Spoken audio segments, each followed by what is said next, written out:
नमस्कार। आकाशवाणी जयपुर अजमेर से प्रस्तुत है प्रादेशिक समाचार।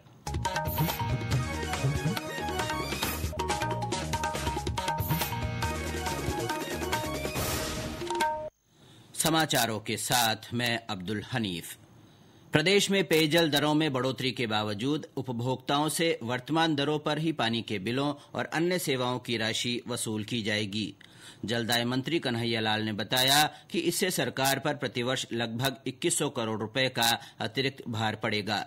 उन्होंने कहा कि वित्त विभाग से पानी की वर्तमान दरों को 4 गुना करने की सहमति मिलने पर दरों में बढ़ोतरी की जा रही है। इसके बावजूद भी जनता पर अतिरिक्त भार नहीं डालने के उद्देश्य से जनहित में यह निर्णय लिया गया है। लोकसभा अध्यक्ष ओम बिरला आज कोटा में प्रेस क्लब की ओर से आयोजित नव संवत्सर और स्नेह मिलन समारोह में शिरकत करेंगे। वे वहां पत्रकारों से रूबरू होंगे। इसके बाद उनका एक सामाजिक समारोह में भाग लेने का कार्यक्रम है।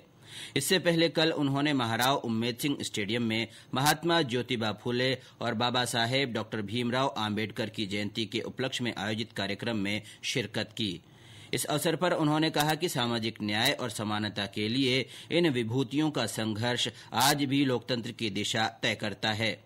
श्री बिरला ने पुलवामा हमले में वीरगति को प्राप्त हुए सीआरपीएफ के जवान हेमराज के गांव सांगोद जाकर उनके परिवारजन से मुलाकात की। हनुमान जन्मोत्सव पर आज प्रदेश भर में हनुमान मंदिरों में विभिन्न धार्मिक कार्यक्रम हो रहे हैं। हनुमान चालीसा, सुंदरकांड और अखंड रामायण के पाठ हो रहे हैं। मंदिरों में सुबह से ही भक्तों की भारी भीड़ देखी जा रही है। कई जगहों पर भंडारे भी लगाए गए हैं। भगवान का सिंदूर और चांदी के वरक लगाकर श्रृंगार किया गया है। जैसलमेर में शोभा यात्रा निकाली गई। यात्रा में सजे धजे ऊंट, घोड़े और पारंपरिक पोशाक पहने लोग शामिल हुए। जयपुर में सांगानेरी गेट स्थित हनुमान मंदिर से शुरू होने वाली शोभा यात्रा को लेकर सुगम यातायात के लिए विशेष प्रबंध किए गए हैं। यात्रा चांदपोल स्थित हनुमान मंदिर तक जाएगी।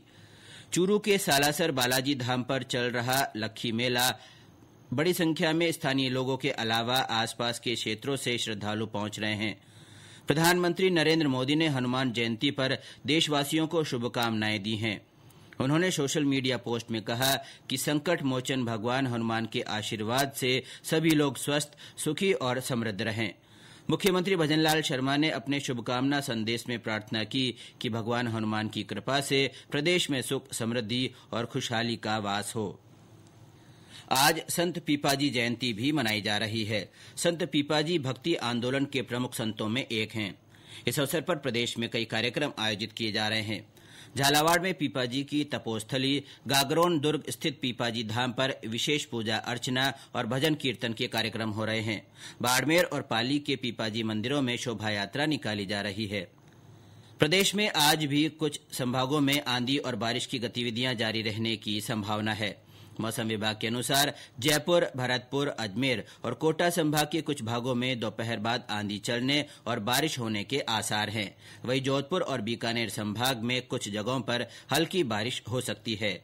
कल से राज्य के तापमान में 3 से 4 डिग्री सेल्सियस की बढ़ोतरी होने का पूर्वानुमान है। पश्चिमी राजस्थान के सीमावर्ती क्षेत्रों में 14 अप्रैल से हीट वेव का नया दौर शुरू होगा और 15 तथा 16 अप्रैल को तीव्र हीट वेव चलने की संभावना है। इस बीच प्रदेश में पिछले 24 घंटों में 42.5 डिग्री सेल्सियस तापमान के साथ कोटा सबसे गर्म स्थान रहा।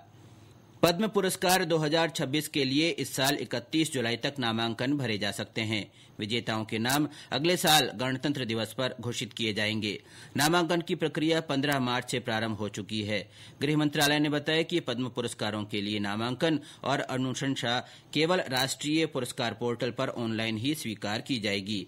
पद्म विभूषण, पद्म भूषण और पद्मश्री अलंकरण देश के सर्वोच्च नागरिक सम्मानों में शामिल है। ये पुरस्कार उल्लेखनीय कार्य को मान्यता देने के लिए प्रदान किए जाते हैं। कला, साहित्य, शिक्षा, खेल, चिकित्सा, समाज सेवा, विज्ञान, इंजीनियरिंग, लोक प्रशासन, सिविल सेवा, व्यापार और उद्योग क्षेत्रों में विशिष्ट और असाधारण उपलब्धियों के लिए दिए जाते हैं। इसके साथ ही प्रादेशिक समाचार बुलेटिन समाप्त हुआ। हमारा अगला बुलेटिन शाम 6:30 बजे प्रसारित होगा। नमस्कार।